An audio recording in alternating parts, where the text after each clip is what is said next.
욕망에 사로잡힌 왕에게 천상의 궁전은 화려한 감옥이었습니다. 바위산 위에 세워진 사자궁전 시기리아는 이 문화삼각지 가운데에 위치한 스리랑카의 대표 문화유산입니다. 이 궁전을 지은 카샤파 왕은 아버지를 암살하고 왕위를 찬탈합니다. 그리고는 두려움에 떨며 바위 위에 궁전을 짓고 스스로를 은신합니다. 하지만 얼마 지나지 않아 동생 모칼라나의 보복전쟁에 스스로 목숨을 끊어 허망한 종말을 맞이합니다. 오늘은 욕망과 두려움 그리고 허무가 빚어낸 찬란한 아름다움 시기리아 궁전에 대한 보고서입니다.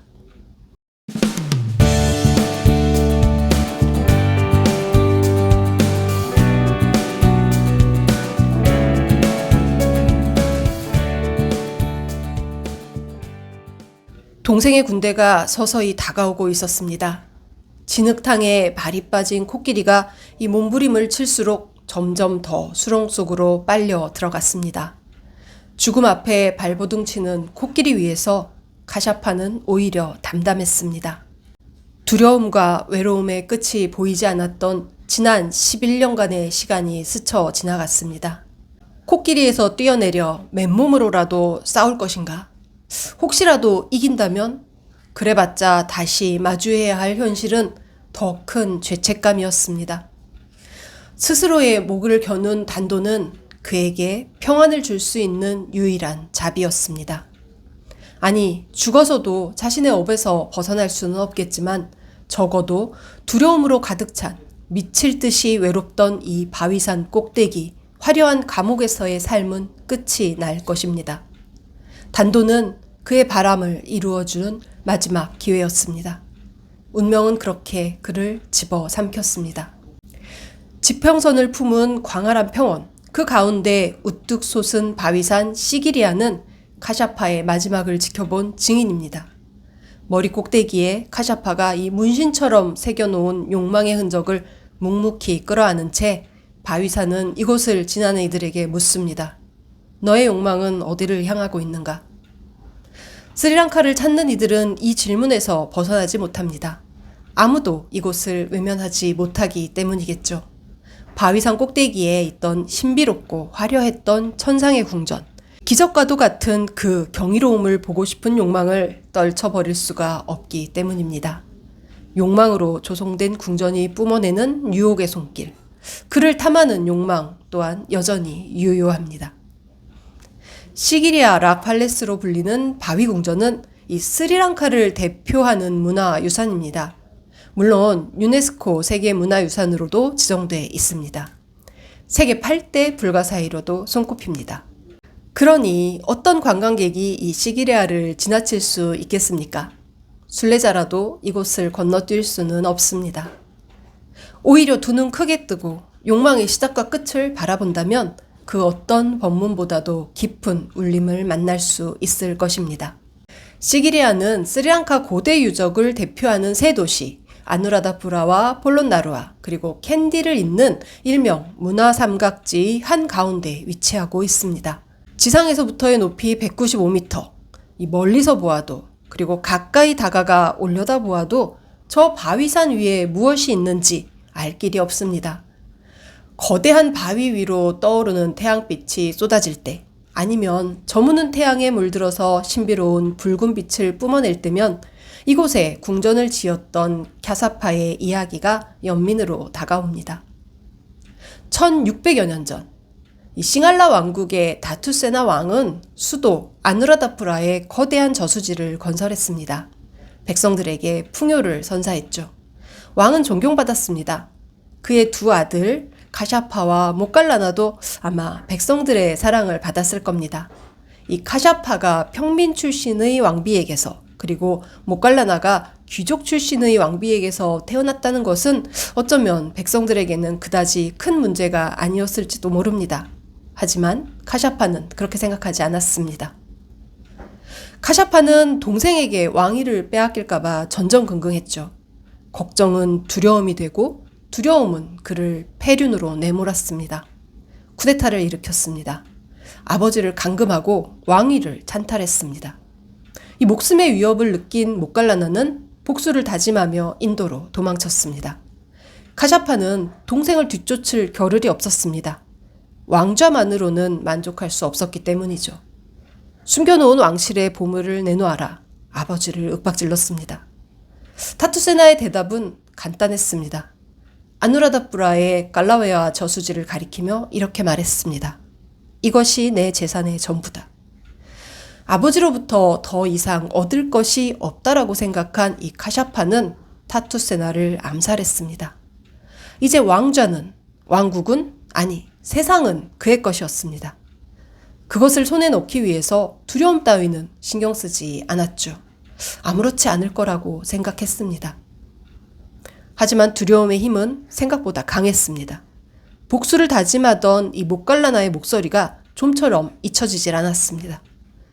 죽여버린 아버지의 마지막 모습도 지워지질 않았습니다. 무엇보다도 그가 그토록 갈망하던 세상, 그들의 시선 하나하나가 마치 자신을 노려보는 것 같이 느껴졌습니다. 어디에도 그가 편안하게 쉴 곳은 없어 보였습니다. 오직 아무도 접근할 수 없는 곳, 광활한 평야 한가운데 우뚝 솟은 바위산 꼭대기, 그곳이라면 아무도 그에게 손가락질할 수 없을 것 같았습니다. 동생 목갈라나도 쳐들어오지 못하고 아버지의 원혼이라도 그 꼭대기까지는 찾아오지 못하리라 믿었습니다. 아니, 그렇게 믿고 싶었습니다. 백성들을 동원해서 바위산 위에 궁전을 짓기 시작했습니다. 가파른 수직의 절벽으로 이뤄진 바위산. 올라갈 길은 고사하고 발 딛고 매달릴 곳조차 없는 바위산을 기어 올라가며 백성들은 궁전을 지어야 했습니다. 얼마나 많은 사람들이 동원되고 또 얼마나 많은 사람들이 그 공사 중에 목숨을 잃었는지는 역사에 기록되어 있지 않습니다. 다만 7년여의 공사 끝에 바위산에는 화려한 궁전이 들어섰죠. 궁전 주변에는 수영장과 연회장도 건설됐습니다. 물을 저장할 수 있는 저수장도 2곳이나 있었습니다. 무엇보다 바위산 아래의 궁전 입구에는 웅크리고 앉아있는 거대한 사자상이 조성됐습니다.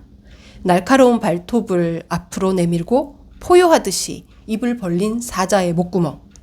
그곳이 바위 궁전으로 오르는 가파른 계단의 입구였습니다. 사자의 목구멍으로 들어오는 자 누구도 살아나가지 못하리라. 그것은 카샤파의 엄포이자 그의 두려움이었습니다. 궁전은 사자의 목구멍이라는 뜻의 시기리아로 불렸습니다.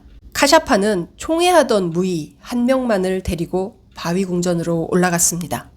화려하게 꾸며진 궁전, 누구도 방해하지 않는 수영장, 무희의 춤이 끊이지 않는 연회장에서 그는 홀로였습니다. 아무도 바위 궁전에 들어올 수 없었습니다. 대신들조차 왕을 만나기 위해서는 바위산 아래 별도로 만들어진 아련실에서 왕을 기다려야 했죠.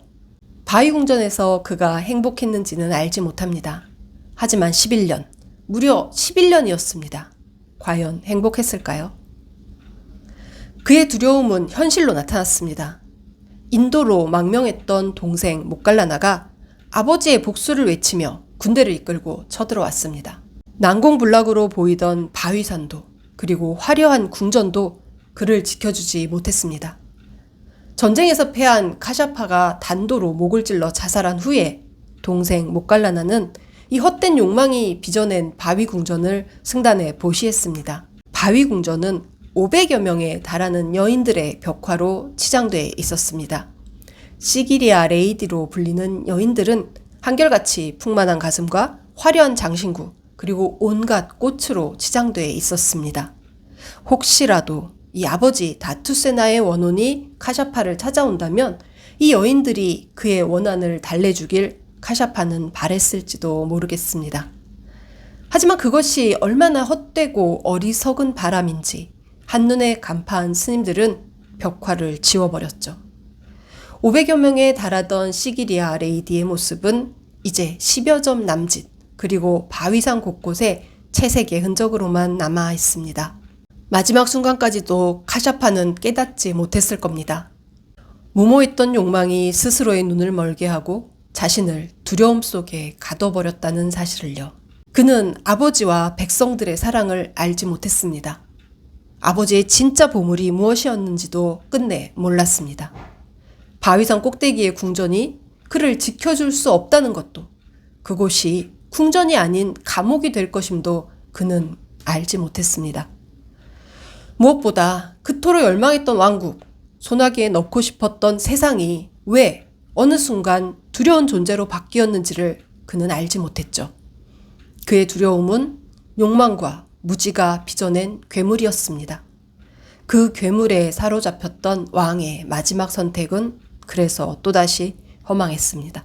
시기리아 바위궁전은 그래서 더 찬란하고 더 슬픕니다. 가샤파가 자신의 어리석음을 깨닫고 이 욕망의 사슬을 끊을 수 있었다면 시기리아의 이야기가 이렇게 처연하진 않을 겁니다. 그의 죽음은 도피였습니다. 그런데 잠시 모칼라나를 살펴봐야 되겠습니다. 인도로 망명한 왕자, 왕위 다툼에서 밀려난 그가 어떻게 군대를 이끌고 돌아올 수 있었을까요? 모칼라나가 이끌고 온 군대는 남인도 타밀족이었습니다. 타밀족이 누구인가요? 그의 조상 두타가마니 그리고 바라간바우 왕은 이 타밀족에게 나라를 빼앗기기도, 그들과 치열한 전쟁을 벌이기도 했습니다. 하지만 타밀족 또한 엄연한 스리랑카의 또 다른 주인이었습니다. 기원 전부터 스리랑카에 살았고요. 그들의 뿌리인 남인도 타밀과도 교류했습니다. 때때로 싱할라 왕국을 위협하는 침략 세력이었지만 싱할라 왕국의 지배력이 견고할 때는 왕실과 왕국을 수호하는 용병의 역할을 담당했습니다. 타밀족은 힌두교 전쟁의 신 스칸다를 신봉했습니다. 그들이 전쟁에 능한 용맹한 전사의 민족임을 말해줍니다. 무엇보다 불교에 귀의해 이 살생을 씻을 수 없는 죄업으로 여겼던 싱할라족에게 전쟁을 수행하고 또 외세를 막아줄 타밀족은 두렵지만 불가피한 중요한 존재였습니다. 심지어 부처님의 치아사리를 수호하는 역할은 타밀족의 책임이라고 명시한 비문이 남아있을 정도입니다. 그러니 이 모칼라나가 남인도에서 이끌고 온 군대 역시 타밀 용병이었을 것으로 추정됩니다. 스리랑카는 보물섬이죠. 용병들에 대한 임금 걱정은 하지 않아도 됐을 겁니다. 처연하고 슬픈 이야기 속에도 역사의 진실은 이렇게 숨쉬고 있습니다.